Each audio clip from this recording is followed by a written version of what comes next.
আচ্ছা, আজকে হচ্ছে আমাদের অষ্টম অধ্যায়ের দ্বিতীয় ক্লাস। দেখো, গত ক্লাসে যে বেসিক গুলো আমরা আলোচনা করছি তার উপরে কিছু অনুধাবনের প্রশ্ন নিয়ে আজকের ক্লাসে আলোচনা হবে। যেমন একটু মনোযোগ দিলেই বুঝতে পারবা। আমি গত ক্লাসে বলছিলাম যে প্রতিফলন হচ্ছে দুই প্রকার, একটা হচ্ছে সুষম প্রতিফলন আর একটা হচ্ছে ব্যাপ্ত প্রতিফলন। তো জাস্ট নাম দুইটা বলছিলাম, কিন্তু কাকে বলে এরকম ব্যাপার স্যাপার গত ক্লাসে অত ব্যাখ্যা বিশ্লেষণ করা হয়নি। আজকে আমরা ডিটেইল যাব যে সুষম প্রতিফলন কাকে বলে আর ব্যাপ্ত প্রতিফলন কাকে বলে। আচ্ছা, ডেফিনেশন তো আছে, ডেফিনেশনের আগে আমি একটু চিত্র দিয়ে বলতে চাই। যেমন এই যে এই প্রথম যেটা, এটার নাম হচ্ছে সুষম প্রতিফলন। তো এটাকে আমি একটু ব্যাখ্যা করে দিচ্ছি, দেখো কিভাবে সুষম প্রতিফলন এটা ডেফিনেশনের সাথে মিলে। যে আসলে চিত্রটা যদি এখানে আঁকা, কিন্তু আসলে ঠিক কিভাবে আঁকা হয়েছে, এই যে দেখো, এটা হচ্ছে সুষম প্রতিফলনের চিত্র। তোমরা খুব সুন্দরভাবেই দেখতে পাচ্ছ এখানে, যে এখানে চারটা আলোক রশ্মি এসে পড়ছে। এই যে নিচে যেটা আমরা দেখতে পাচ্ছি, এটা হচ্ছে আমাদের দর্পণ বা আয়না। এই নিচের এটা হচ্ছে আমাদের দর্পণ বা আয়না, এই যে যেটুকু ব্ল্যাক দেখা যাচ্ছে। আর এই যে দেখো, একটা আলোক রশ্মি এসে আয়নার উপরে পড়লো, এই যে একটা, এই যে আরেকটা আলোক রশ্মি এসে আয়নার উপরে পড়লো, এই হচ্ছে আরেকটা, তিনটা, চারটা, পাঁচটা, অর্থাৎ পাঁচটা আলোক রশ্মি আয়নার উপর এসে পড়লো। কিন্তু এখানে একটা কথা আছে, এই যে পাঁচটা আলোক রশ্মি যে এসে পড়লো, এই পাঁচটা আলোক রশ্মির মধ্যে পরস্পর একটা সম্পর্ক আছে। পরস্পর সম্পর্ক কি? পরস্পর একজন আরেকজনের সমান্তরাল। তার মানে এই আলোক রশ্মিটা এই আলোক রশ্মির, এই আলোক রশ্মির, এই আলোক রশ্মির, মানে একটা আরেকটার সমান্তরাল। অর্থাৎ এরা হচ্ছে পরস্পর সমান্তরাল। এই জন্য এদেরকে বলা হয় একগুচ্ছ সমান্তরাল আলোক রশ্মি। একগুচ্ছ মানে কিন্তু একের অধিক, দুইটা হলেই চলে, কিন্তু এখানে একগুচ্ছ বলতে আমরা পাঁচটা দিচ্ছি। তাহলে একগুচ্ছ সমান্তরাল আলোক রশ্মি কোন পৃষ্ঠে এসে আপাতিত হয়ে, এই যে এই পৃষ্ঠে এসে আপাতিত হয়ে প্রতিফলিত হয়ে চলে যাবে। তাহলে এই যে প্রথম যে আলোক রশ্মিটা পড়লো, এটা এখানে পড়ে এটা এই পথে প্রতিফলিত হবে। দ্বিতীয় আলোক রশ্মিটা এখানে পড়ে এটা এই পথে প্রতিফলিত হবে। তৃতীয় আলোক রশ্মিটা এখানে পড়ে, দেখো, এই পথে প্রতিফলিত হবে। চতুর্থটা এখানে পড়ে এই পথে প্রতিফলিত হবে, এবং পঞ্চমটা এখানে পড়ে এই পথে প্রতিফলিত হবে। এখন তুমি যদি জানতে চাও যে স্যার কোন আলোক রশ্মিটা কোন দিকে প্রতিফলিত হবে, কিভাবে বুঝবে? একদম সহজ। এই যে প্রথম যে আলোক রশ্মিটা এসে পড়ছে, এটা আপাতিত আর এটা হচ্ছে প্রতিফলিত রশ্মি। এর মাঝখানে সেক্ষেত্রে আমাদের একটা অবিলম্ব কল্পনা করতে হবে। আমি এখানে জাস্ট তোমাদের বোঝার জন্য একটা অবিলম্ব একটু বলি। যেমন এই যে এখানে একটা অবিলম্ব ধরো, এই যে এরকম একটা অবিলম্ব, এখানে একটু বাঁকা হয়ে গেছে যদিও, এখানে মাঝে আমরা একটা অবিলম্ব চিন্তা করবো। এটা হলো আমাদের মূল বেসিক। এই যে এখানে আমি একটা অবিলম্ব চিন্তা করলাম। তো যখন আমি এটা অবিলম্ব ধরবো, তখন আমার এই যে এটা দেখো আপাতিত রশ্মি, এটা অবিলম্ব, এটা প্রতিফলিত রশ্মি। তাহলে এখানে একটা আপাতন কোণ থাকবে, আবার একটা প্রতিফলন কোণ থাকবে। যেহেতু গত ক্লাসে আমরা প্রতিফলনের সূত্রের মধ্যে পড়ছি যে আপাতন এবং প্রতিফলন কোণ পরস্পর সমান, তাহলে সেই সূত্রটা ঠিক রাখলে আমরা বুঝতে পারবো যে আমাদের আগত আলোক রশ্মিগুলো মূলত কোন দিকে চলে যাওয়ার কথা। তাহলে এখানে কন্ডিশন হচ্ছে যে আলোক রশ্মিগুলো আমার এখানে এসে পড়বে, একগুচ্ছ সমান্তরাল আলোক রশ্মি কোনো পৃষ্ঠে আপাতিত হয়ে প্রতিফলনের পরে যদি সমান্তরাল থাকে। আচ্ছা, এখানে আরেকটু কথা বলা আছে, সমান্তরাল না থেকে সে আলোক রশ্মিগুলো অভিসারী বা অপসারী গুচ্ছে পরিণত হতে পারে। তো আমার এখানে আলোক রশ্মিগুলো সমান্তরালই আছে। এখন অভিসারী বা অপসারী গুচ্ছে যে পরিণত হওয়ার ব্যাপারটা, এটা আসলে সমতল দর্পণে হবে না, কারণ আমার আজকের পড়াটা কিন্তু সমতল দর্পণ নিয়ে। আমরা এরপরে এই চ্যাপ্টারে গলীয় দর্পণ নিয়ে কথা বলবো। গলীয় দর্পণ, গলীয় মানে যেটা গোলাকার দর্পণ থাকবে আমাদের, সেই গলীয় দর্পণের ক্ষেত্রে এরকম একগুচ্ছ সমান্তরাল আলোক রশ্মি প্রতিফলনের পর হয় অভিসারী হবে অথবা অপসারী হবে। তবে অভিসারী আর অপসারী শব্দ দুটো হয়তো তোমাদের একটু ব্যাখ্যা করে দিতে পারি। অপসারী মানে ছড়িয়ে যাওয়া, অর্থাৎ অপসারিত হয়ে যাওয়া।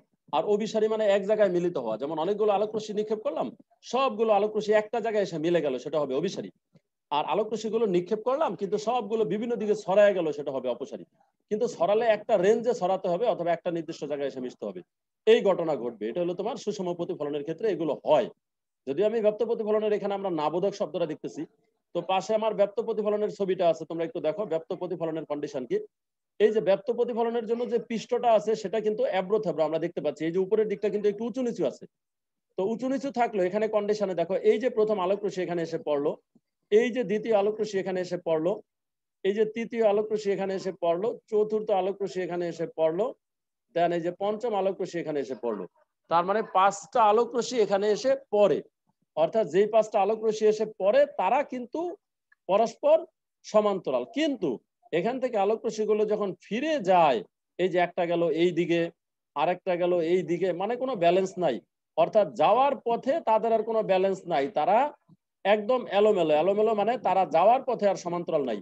আসার সময় ঠিকই চারজন সমান্তরাল ছিল, তো যাওয়ার পথে তারা আর সমান্তরাল নাই, অভিসারীও হয় নাই, অপসারীও হয় নাই।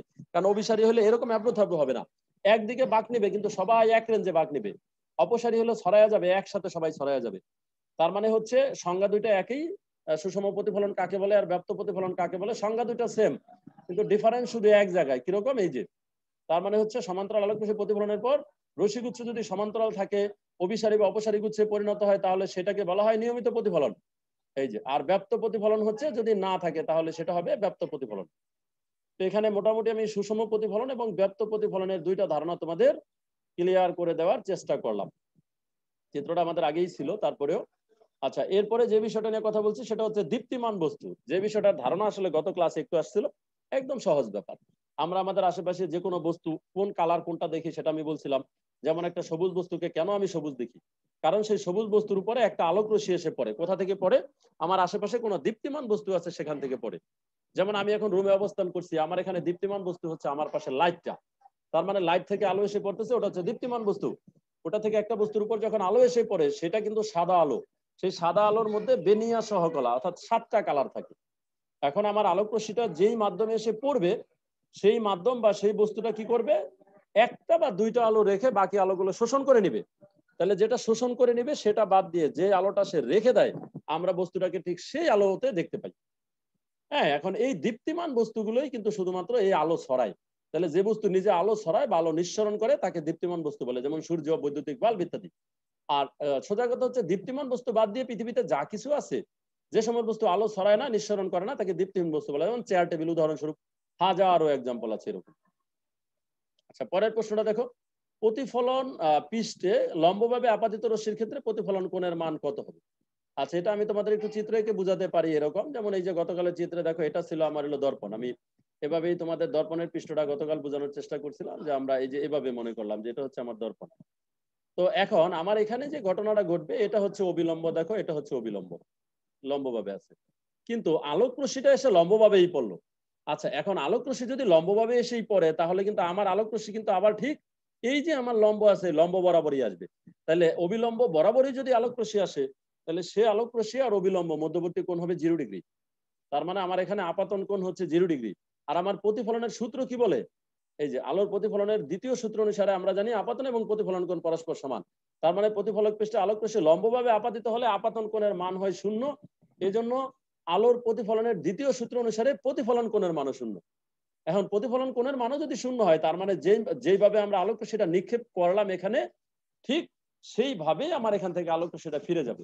তাহলে আমি আবারও বলছি যে প্রতিফলক পৃষ্ঠে লম্বভাবে আপাতিত রশ্মি ক্ষেত্রে প্রতিফলন কোণের মান 0 হয়, কারণ আপাতন এবং প্রতিফলন কোণ সমান। যখন লম্বভাবে আপাতিত হয় তখন আপাতন কোণ হয় 0 ডিগ্রি, আর যেহেতু আপাতন কোণ 0 ডিগ্রি, তার মানে প্রতিফলন কোণ মানও 0 ডিগ্রি হবে। এজন্য কিন্তু এই ঘটনাটা আবার একটা নাম আছে। এই ঘটনাটার নাম আমি একটু জানিয়ে দিচ্ছি। এই যে যে ঘটনাটা এখানে ঘটলো, তোমরা দেখলা যে লম্বভাবে একটা আলোক রশ্মি এসে আমার এখানে পড়লো। তো এটা হয়তো আমরা এই চ্যাপ্টারে আবার পরে হয়তো পেয়ে যাব। তো আমি এই জন্য এটার নামটা এখানে তোমাদের একটু দিয়ে দিলাম, যে এটার নাম হচ্ছে অবিলম্ব আপাতন। অবিলম্ব আপাতন, কারণ কোথাও যদি আমি এরকম একটা শব্দ পাই অবিলম্ব আপাতন কাকে বলে, তখন জেনে যাব যে আপাতনটা যদি অবিলম্ব বরাবর হয়, অর্থাৎ লম্বভাবে যদি আলোক রশ্মি পড়ে, তাহলে তাকে অবিলম্ব আপাতন বলে। এই ঘটনাটাকেই বলা হয় অবিলম্ব আপাতন। অর্থাৎ অবিলম্ব বরাবর যদি কোনো আলোক রশ্মি এসে পড়ে, তাহলে আপাতন কোণের মানও 0 হয় এবং প্রতিসরণ কোণের মানও 0 হয়। এই ঘটনাকে বলা হয় অবিলম্ব আপাতন। আচ্ছা, পরবর্তী প্রশ্ন দেখো। তোমরা দেখতে পাচ্ছ এখানে যে ব্যাপ্ত প্রতিফলনে বস্তুগুলো অনুজ্জ্বল দেখায় কেন? আচ্ছা, এটা একটা ভালো প্রশ্ন, যে ব্যাপ্ত প্রতিফলনের ক্ষেত্রে বস্তুগুলো একটু অনুজ্জ্বল দেখায়।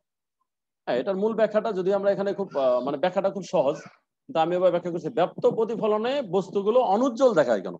তো আসলে তার আগে আমার একটু ব্যাপ্ত প্রতিফলনটা কি জিনিস সেটা একটু ধারণা করা দরকার। আমি কিন্তু অলরেডি উপরে কিন্তু ব্যাপ্ত প্রতিফলনটা কি জিনিস সেটা কিন্তু অলরেডি উপরে আলোচনা করে ফেলছি, যে ব্যাপ্ত প্রতিফলনটা কি জিনিস, সেটা কাকে বলে। আচ্ছা, তো অনুজ্জ্বল দেখায় এর কারণ হলো ব্যাপ্ত প্রতিফলনটা কিন্তু রেগুলার প্রতিফলন হয় না, সেটা কিন্তু নিয়মিত প্রতিফলন না। কারণ আমরা সবচেয়ে সুন্দর যে ব্যাপারটা জানি সেটা হচ্ছে যে কোনো আলোক রশ্মি কোনো পৃষ্ঠে পড়ে আপাতন এবং প্রতিফলন কোণ যদি সমান হয়, তাহলে সেটা হয় নিয়মিত প্রতিফলন। অর্থাৎ রেগুলার বা নিয়মিত প্রতিফলন, অর্থাৎ সেই ক্ষেত্রে বস্তুটাকে আমরা চকচকে বা উজ্জ্বল দেখি। কিন্তু ব্যাপ্ত প্রতিফলনের ক্ষেত্রে যে ঘটনাটা ঘটে সেটা হলো, যেই পৃষ্ঠে আলোক রশ্মিটা নিক্ষেপ করবো সেই পৃষ্ঠটা কিন্তু হয় উঁচু নিচু, অর্থাৎ সেই পৃষ্ঠটা হয় ভাঙা, উঁচু নিচু, এবড়ো থেবড়ো। যেহেতু এরকম হয়, আসলে এইটাই হচ্ছে মূল কারণ। হ্যাঁ, এই যে প্রথমত ব্যাপ্ত প্রতিফলন কাকে বলে সেটা বলা আছে। আর ব্যাপ্ত প্রতিফলনের ক্ষেত্রে প্রতিফলনের পৃষ্ঠতলটা মসৃণ হয় না, অমসৃণ হয়। আপাতন এবং প্রতিফলন রশ্মিগুলো মানে কোণ সমান থাকে না, আলোক রশ্মিগুলো সমান্তরাল থাকে না, ফলে আমাদের চোখে যে সকল প্রতিফলিত রশ্মি প্রবেশ করে তারা ব্যাপ্ত প্রকৃতির হয়, মানে একটা নির্দিষ্ট রেঞ্জে আসে না। এই জন্য ব্যাপ্ত প্রতিফলনের বস্তুগুলো সবসময় অনুজ্জ্বল দেখাবে। আচ্ছা, পরের প্রশ্ন, সরল পেরিস্কোপে কমপক্ষে 2টি সমতল দর্পণ ব্যবহার করা হয় কেন? এই প্রশ্নটা আমি একটু চিত্র এঁকে তোমাদের এখন বোঝানোর চেষ্টা করব যে আসলে সরল পেরিস্কোপটা কি জিনিস। সরল পেরিস্কোপটা নিয়ে তোমাদের বইয়ে বর্তমানে নাই, টোটালি একদম বাদ দিয়ে দিচ্ছে, বাট আগের বইয়ে ছিল সরল পেরিস্কোপ কি জিনিস এবং সরল পেরিস্কোপের ব্যাখ্যাটা। তো আমি তোমাদের একটু ব্যাখ্যা করে দিই। এরকম সরল পেরিস্কোপ হচ্ছে এরকম একটা যন্ত্র, এটা আমাদের ল্যাবরেটরিতেও আছে, তোমাদের হয়তো থাকার কথা। সরল পেরিস্কোপ হচ্ছে এমন একটা যন্ত্র যেই যন্ত্র দিয়ে আমরা বাঁকা পথে কোনো জায়গায় কোনো বস্তু দেখতে পারি। আমি আবারও বলছি, বাঁকা পথে, আমরা বাঁকা পথে যে কোনো বস্তু দেখতে পারি। তো বাঁকা পথে কিরকম ভাবে দেখতে পারি সেটার গঠনটা আমি মনে হয় তোমাদের একটু দেখাই দিলে ভালো বোঝা যাবে। যদি এখানে বলা আছে, আমি একটা সরল পেরিস্কোপ এখানে একটু তৈরি করতেছি, দেখো এরকম এই চিত্র থাকে।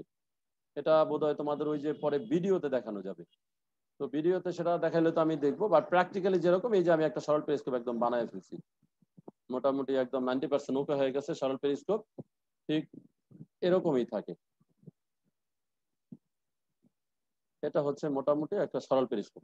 আচ্ছা, তো ঘটনাটা কি? ঘটনাটা হচ্ছে এরকম যে এই যে এখানে ধরো একটা ঘটে যাওয়া ঘটনা ঘটতেছে, এই যে আমি যেখানে দিছি, এই যে আমি একটা বিন্দু দিলাম, নিচের দিকে দেই, দেখো এই যে বিন্দু, আর এ বিন্দুতে একটা ঘটনা ঘটছে, বাট সেটা এই বি বিন্দুতে বসে একজন ব্যক্তি দেখবে। আচ্ছা, এখন রাস্তাটা তোমরা দেখতে পাচ্ছ কেমন বাঁকা রাস্তা, এরকম বাঁকা রাস্তায় কিন্তু সরাসরি তাকিয়ে বি বিন্দু থেকে এ বিন্দু দেখা যাবে না, বাট এই বি বিন্দু থেকে এ বিন্দুকে দেখার জন্য যে মেকানিজম ব্যবহার করা হয়, যে ব্যবস্থা করা হয়, তাকেই বলা হয় সরল পেরিস্কোপ। এটা আসলে ওই যে ভিড়ের মধ্যে অনেক সময় তোমার খেলা হয় মাঠে, সেই মাঠের খেলা দেখার জন্য রুমে বসে সরল পেরিস্কোপ ব্যবহার করা যায় এরকম। তো এখন তো সাধারণভাবে প্রশ্ন জাগে যে এ বিন্দুকে কিভাবে বি বিন্দু থেকে দেখা যাবে, এটা তো বাঁকা পথে, হ্যাঁ দেখা যাবে কিভাবে? এই জন্য এই যে মেকানিজমটা আমি যেভাবে ঠিক আঁকলাম এভাবেই তৈরি করা হয়। সেটা কাঠ দিয়ে তৈরি করা যেতে পারে, বা সাধারণত কাঠ দিয়ে তৈরি করা হবে, গ্লাস দিয়ে না, মানে ভিতর যেন বাইরে থেকে দেখা না যায়।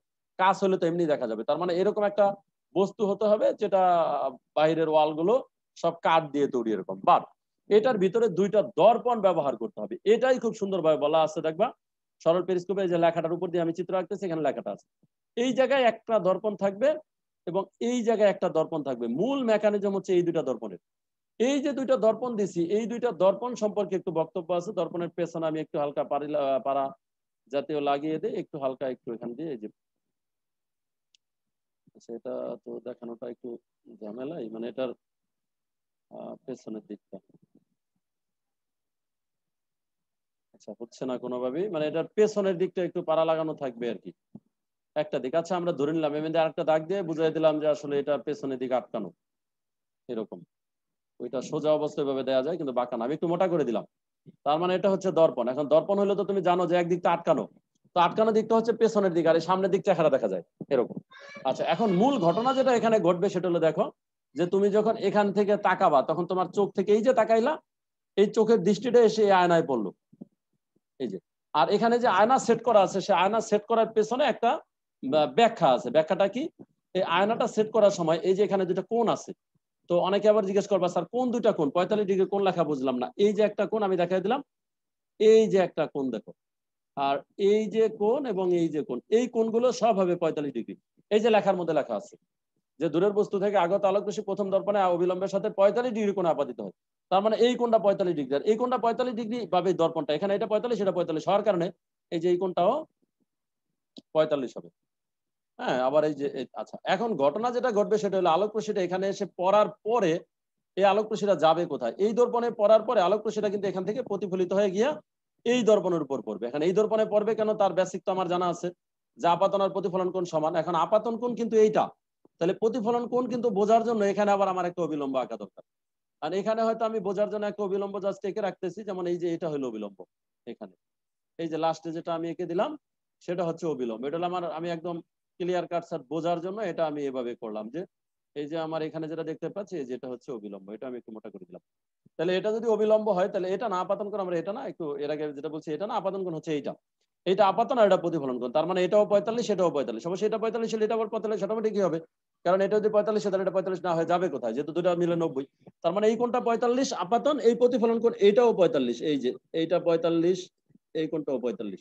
যার কারণে এখানে এসে যখন আলোক রশ্মিটা পড়বে, এই আলোক রশ্মিটা আবার এখান থেকে যাবে কোথায়, সোজা এখানে হয়ে এই যে এখানে যে ব্যক্তি আছে এই যে তার চোখে চলে আসলো।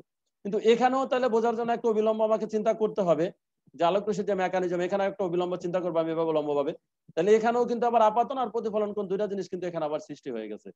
এই যে এখানে এটা হচ্ছে আপাতন কোণ আর এটা হচ্ছে প্রতিফলন কোণ, এগুলো 45 ডিগ্রি। ঠিক এই মেকানিজমের কারণে এখান থেকে তাকিয়ে সরাসরি এই জায়গাটায় দেখা যায়, এই আয়নার মেকানিজমের কারণে। এটা হচ্ছে আমার সরল পেরিস্কোপের মূল বেসিক।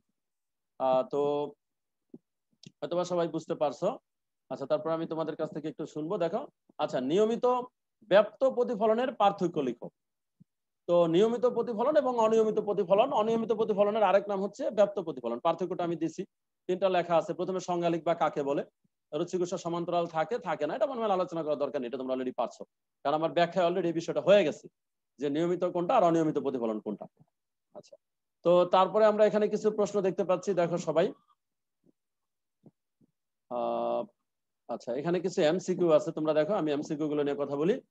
সাধারণ কাচে আলো পড়লে 4 থেকে 5% আলো প্রতিফলিত হয়। সাধারণ কাচ মানে কিন্তু আয়না না, অর্থাৎ যেটা আয়না না সেটা কিন্তু কিছুটা দর্পণ হিসেবে কাজ করে। কিভাবে, তুমি একটু ভালোভাবে দেখলে তুমি বুঝতে পারবা। যেমন আয়নার নিচে তুমি একটা বই রাখবা, সরি গ্লাস, যেটা গ্লাস বা কাচ, তার নিচে একটা বই রেখা তার উপর দিয়ে তাকাইলে দেখবা তুমি নিজেরা দেখতে পাও, কিন্তু ক্লিয়ার না। তার মানে এখানেও প্রতিফলন ঘটে, কিন্তু বেশি না। যেখানে সবচেয়ে বেশি প্রতিফলনের ঘটনা ঘটে সেটা হলো দর্পণ, কিন্তু তাহলে সাধারণ কাচেও ঘটে 4 থেকে 5% আলো প্রতিফলিত হয়। হ্যাঁ, বাকি আলো কিন্তু প্রতিসরিত হয়ে সরাসরি দ্বিতীয় মাধ্যমে চলে যায়। আচ্ছা, এবার আমার প্রশ্ন হচ্ছে, আপাতন কোণ যদি 35 ডিগ্রি হয় তাহলে প্রতিফলন কোণ কত হবে? যদিও এটা অঙ্ক করার বিষয় না, মুখে মুখেই বলা যায়, কারণ আপাতন আর প্রতিফলন সমান, সুতরাং এটা হবে 35 ডিগ্রি। অবিলম্ব এবং প্রতিফলক পৃষ্ঠের মধ্যবর্তী কোণ কত ডিগ্রি? 90 ডিগ্রি, সেটা আমি আগেই বলছি। কারণ অবিলম্ব আর প্রতিফলক পৃষ্ঠের মধ্যবর্তী কোণ 90, কারণ অবিলম্ব সবসময় লম্বভাবে থাকে। সবুজ পাতা সবুজ আলো ছাড়া বাকি আলোগুলো শোষণ করে, এটার বেসিক তো আমি বলছি।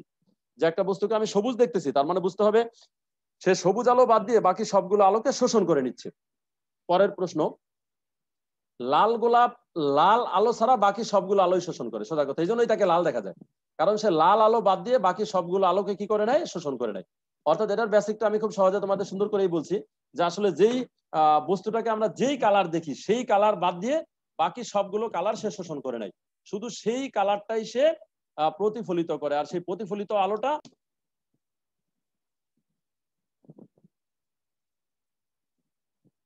আচ্ছা, পরবর্তী প্রশ্নটা লক্ষ্য করো, আমি শিরোনাম লিখছি যে প্রমাণ করো যে সমতল দর্পণে বস্তু দর্পণের যতটুকু সামনে থাকবে বিম্ব ততটুকু পেছনে গঠিত হবে। মানে আসলে যেটা প্রমাণ করতে চাচ্ছি সেটা আমি উপরে জানাই দিছি। তার মানে একটা দর্পণ নিব, দর্পণ থেকে বস্তু ঠিক যতটুকু সামনে থাকবে বিম্ব ঠিক ততটুকু পেছনে গঠিত হবে।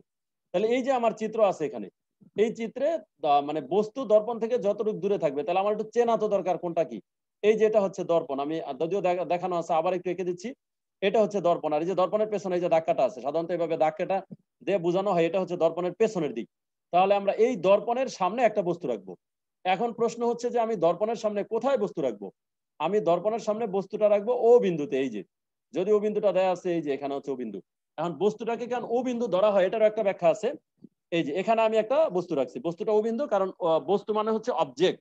অবজেক্ট, এই অবজেক্ট শব্দটার জন্য কিন্তু বস্তুটাকে ও দ্বারা প্রকাশ করে। আমি যেটা বললাম যে অবজেক্ট শব্দটার জন্য বস্তুটাকে ও দ্বারা প্রকাশ করা হয়, তার মানে ও হচ্ছে অবজেক্ট, এ হচ্ছে আমার অবজেক্ট বস্তু। আচ্ছা, এখন এই বস্তুটার বিম্ব কিন্তু দর্পণে এই বিন্দুতে দেখা যাবে, এই যে আই বিন্দুতে। এই আই হচ্ছে ইমেজ, আই ইমেজ, এর জন্য আই বিন্দুতে। তার মানে ও বিন্দুতে যে বস্তুটা রাখা আছে সেই বস্তুটার বিম্ব আই বিন্দুতে দেখা যাবে। তা আমার প্রশ্ন হলো প্রমাণ করার বিষয়, তাহলে ও বিন্দুটা দর্পণ থেকে কতটুকু দূরে সেটা কিন্তু আমরা দেখতে পাচ্ছি। আমি আগে মূল বিষয়টা একটু ক্লিয়ার করি। ও বিন্দুটা কিন্তু দর্পণ থেকে এই যে এতটুকু দূরে আছে, দর্পণ থেকে ও বিন্দুটা এতটুকু দূরে আছে, আর বিম্বটা আবার দর্পণ থেকে এতটুকু দূরে আছে। কারণ আমার এখানে কিন্তু প্রমাণ করতে হবে এই দর্পণ থেকে বস্তুর দূরত্ব যত এবং দর্পণ থেকে বিম্বের দূরত্ব ঠিক তত। তাহলে আমি কিন্তু আগে শিরোনামটা বুঝাই, কারণ আমার এটা কিন্তু একটা উপপাদ্যের মতো হবে। তো উপপাদ্য তো আসলে সর্বপ্রথম শিরোনাম বুঝাইতে হয়। তো আমি শিরোনামটা বুঝাইলাম যে আসলে আমরা কি প্রমাণ করতে চাচ্ছি এখানে। হ্যাঁ, সাধারণ নির্বাচন বিশেষ নির্বাচনের মতোই, যেমন আমার সাধারণ নির্বাচন হচ্ছে যে দর্পণ থেকে বস্তু ঠিক যতটুকু সামনে থাকবে বিম্ব দর্পণ থেকে ঠিক ততটুকু পেছনে থাকবে। এবার আমি বিশেষ নির্বাচনের অংশে যাই। আমরা সাধারণ নির্বাচন বিশেষ নির্বাচন এখানে লিখবো না, কিন্তু এবার বিশেষ নির্বাচনের মতো এই যে সম্পূর্ণ লেখা আছে এখানে যে কিভাবে কিভাবে বিম্ব গঠন হয়েছে, তো আমি লেখার সাথে না পড়ে আমি নিজের মতো করে বলে দিই যে আসলে বিম্ব গঠনের নিয়ম কি, আমি আমার মতো করে বলে দিই, তোমরা এই লেখার সাথে মিলিয়ে নিবা, হয়তো অনেকটাই লেখা মিলে যাবে, তোমরা লেখা থেকেই পড়বা। আচ্ছা, এখন ও বিন্দু থেকে একটা বিম্ব অঙ্কন করতে হবে। আচ্ছা, আমি একটু বিম্ব অঙ্কনের বেসিকে চলে যাই, যে কোন বিন্দুর বিম্ব একটা দর্পণে কিভাবে অঙ্কন করে। একটা বিন্দুর বিম্ব অঙ্কন করার যে মূল বেসিক সেটা হচ্ছে এরকম, যে কোন বিন্দুর বিম্ব যদি অঙ্কন করতে হয় তাহলে সেই বিন্দু থেকে কমপক্ষে 2টি আলোক রশ্মি দর্পণে নিক্ষেপ করতে হয়। আগে বেসিক বোঝো, বেসিক না বুঝলে কিন্তু কিছু বোঝা যাবে না। বেসিক কি, সমতল দর্পণের ক্ষেত্রে বিম্ব কিভাবে অঙ্কন করতে হয়, কোন বিন্দুর বিম্ব অঙ্কন করার জন্য সেই বিন্দু থেকে দর্পণে কমপক্ষে 2টি আলোক রশ্মি নিক্ষেপ করতে হয়। আমি কিন্তু বলে দিচ্ছি কমপক্ষে 2টা, তার মানে বেশি নিক্ষেপ করলে কোনো সমস্যা নেই। তাহলে কমপক্ষে 2টি আলোক রশ্মি নিক্ষেপ করতে হয়, সেটা তুমি যে কোনো দিকে নিক্ষেপ করতে পারো। তবে আমরা যে কাজটা করব, 2টা আলোক রশ্মি নিক্ষেপ করার সময় একটাকে আমরা অবিলম্ব আপাতন অর্থাৎ লম্ব বরাবর নিক্ষেপ করব। এখন বলতে পারো স্যার কেন একটা অবিলম্ব বরাবর নিক্ষেপ করব, কারণ অবিলম্ব বরাবর যে আলোক রশ্মিটা নিক্ষেপ করবো তার একটা সুবিধা আছে, যে আলোক রশ্মিটা অবিলম্ব বরাবর নিক্ষেপ করা হয় সেই আলোক রশ্মিটা ওই পথেই ফিরে আসে। এই জন্য আমি এই যে ও বিন্দু থেকে সোজা একটা আলোক রশ্মি নিক্ষেপ করলাম, এই যে দেখো দর্পণের উপর একটা আলোক রশ্মি নিক্ষেপ করলাম, ঘটনা কি ঘটলো, ওই আলোক রশ্মিটা কিন্তু আবার এই পথেই ফিরে আসলো। তার মানে ও থেকে একটা আলোক রশ্মি সোজা নিক্ষেপ করছে, সেটা আবার এই পথে ফিরে আসছে। তো এখানে কিন্তু 2টা নাম আছে, যদিও লম্ব বরাবর নিক্ষেপ করছে, এখানে কিন্তু একটা আপাতিত রশ্মি আছে। আপাতিত রশ্মি হচ্ছে ও টি, আর প্রতিফলিত রশ্মি হচ্ছে টিও। সবাই একটু কথাটা মনোযোগ দাও। বলতে পারো স্যার একই তো জিনিস, না এক না। ওটি মানে হলো ও থেকে টি বিন্দু পর্যন্ত, আর টি ও মানে হলো টি থেকে আই পর্যন্ত। তার মানে ও থেকে আলোক রশ্মিটা দর্পণের উপর পড়ে, সেটা হচ্ছে ওটি, এটা আপাতিত রশ্মি। আর দর্পণ থেকে যেটা ফিরে আসে টি আই, সেটা হচ্ছে প্রতিফলিত রশ্মি। তাহলে আমার এখানে প্রতিফলিত রশ্মিটা মাথায় রাখতে হবে, অর্থাৎ আমার বিম্ব অঙ্কন করার জন্য আমার প্রতিফলিত রশ্মিটা কাজে লাগবে। আমি এই জায়গাটা একটু হাইলাইটস করতেছি তোমাদের, কারণ হলো এটা আমার বারবার কাজে লাগবে যখন আমি এর পরেও তোমাদের আলোক রশ্মি থেকে বিম্ব অঙ্কন করা শেখাবো।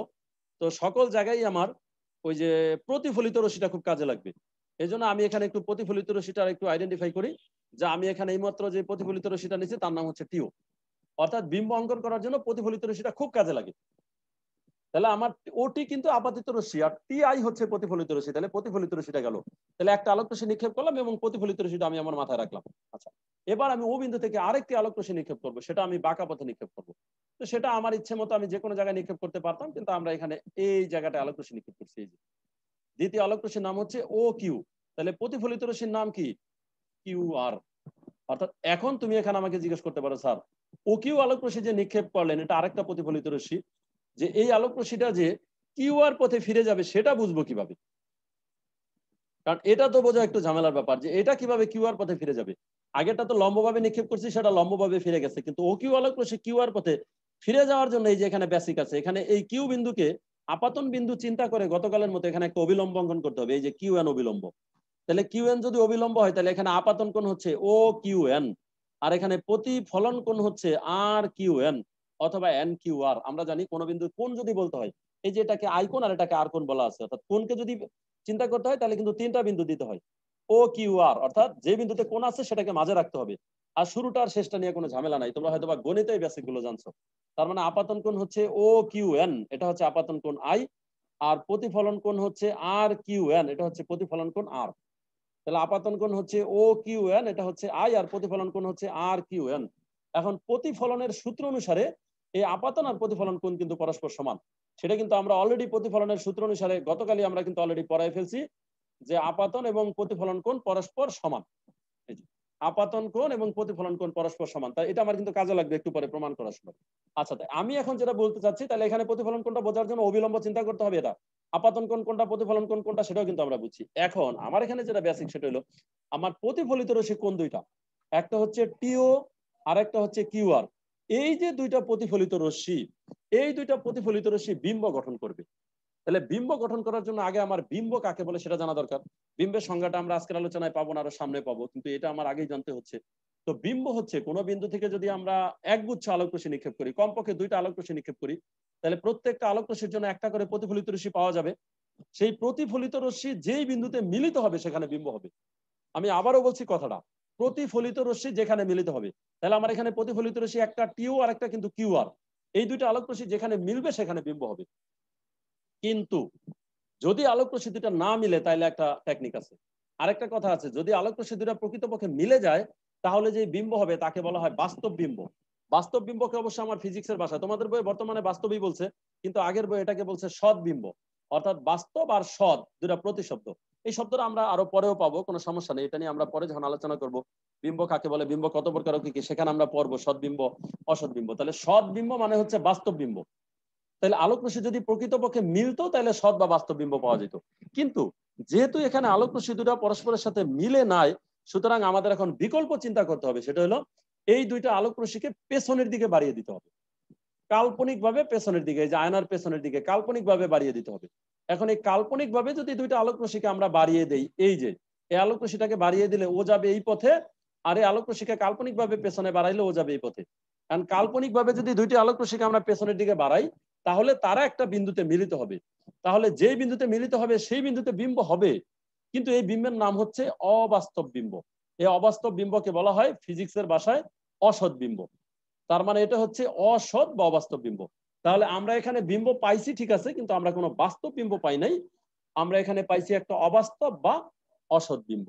তার মানে আমার আই বিন্দুতে বিম্ব গঠন হয়েছে, আই বিন্দুতে। আমি আবারও বলছি রশ্মি প্রকৃতপক্ষে এই দিকে এসে মিলে নাই, হ্যাঁ এই দিকে এসে মিলবে এরকম ঘটনা আমরা পরে দেখবো।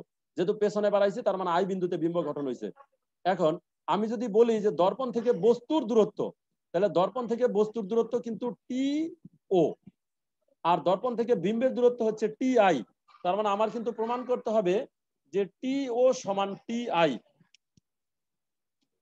তাহলে টি ও সমান টি আই, তার মানে হলো এই যে টিও, দর্পণ থেকে বস্তুর দূরত্ব আর দর্পণ থেকে বিম্বের দূরত্ব এইটা সমান প্রমাণ করতে বলছে। এখন আমি এতক্ষণ যে কথাগুলো বলছি এখানে সম্পূর্ণভাবে উপরে এই কথাগুলো লেখা আছে, দেখো এই যে ও একটি লক্ষ্যবস্তু ও বিন্দু থেকে ওটি রশ্মি বরাবর আপাতিত হয়ে টিও পথে ফিরে যায়, আরেকটি রশ্মি ও কিউ প্রতিফলিত হয়ে কিউ আর পথে ফিরে যায়, কিউ এন অবিলম্ব, টিও এবং কিউ আর প্রতিফলিত রশ্মি পেছনের দিকে বর্ধিত কালে আই বিন্দুতে মিলিত হয়, আই বিন্দুতে বিম্ব হবে। আমার ব্যাখ্যা এখানে শেষ। এবার প্রমাণটা এই পাশে করা আছে, প্রমাণটার জন্য আমি একটু বলে দিচ্ছি, প্রমাণটা লেখা আছে তোমরা পারবা। দেখো টিও এবং কিউ এন পরস্পর সমান্তরাল, এই যে টিও এবং কিউ এন এরা কিন্তু পরস্পর সমান্তরাল। কেন? কারণ এটা তো লম্বভাবে আলোক রশ্মি নিক্ষেপ করছে আর এটা তো অবিলম্ব এমনি, তাহলে দুইটা কিন্তু পরস্পর সমান্তরাল। এই দুইটা আলোক রশ্মি একটা টিও এবং কিউ এন পরস্পর সমান্তরাল। আর এই যে কিউ ও, এই যে কিউ ও এটা কিন্তু তার ছেদক।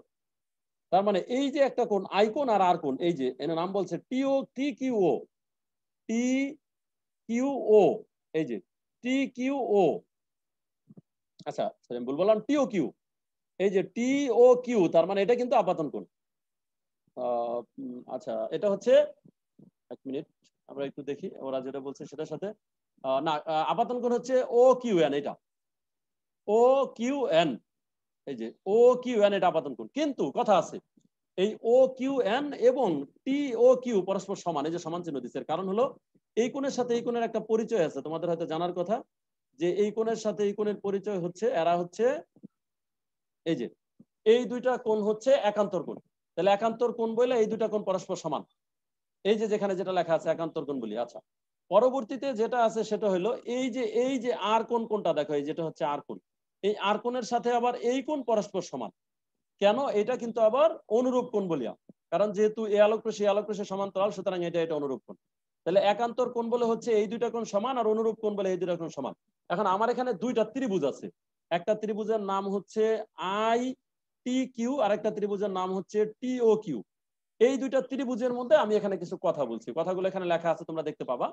এই দুইটা ত্রিভুজের মধ্যে এই যে টি কিউ এটা কিন্তু দুই ত্রিভুজের সাধারণ বাহু। আমি আবার ত্রিভুজের নাম বলছি, একটা টি আই কিউ আর একটা হচ্ছে টি ও কিউ। এই দুইটা ত্রিভুজের মধ্যে সাধারণ বাহু হচ্ছে টি কিউ, টি কিউ সাধারণ বাহু। এবং এই যে একটা কোণ দেখো এই কোণটা কিন্তু 90 ডিগ্রি, এটার এক কোণ, আর এই ত্রিভুজের এক কোণ এটা কিন্তু 90 ডিগ্রি। তার মানে দুই ত্রিভুজের একটা সাধারণ বাহু পাইছি, একটা কোণ সমান পাইছি।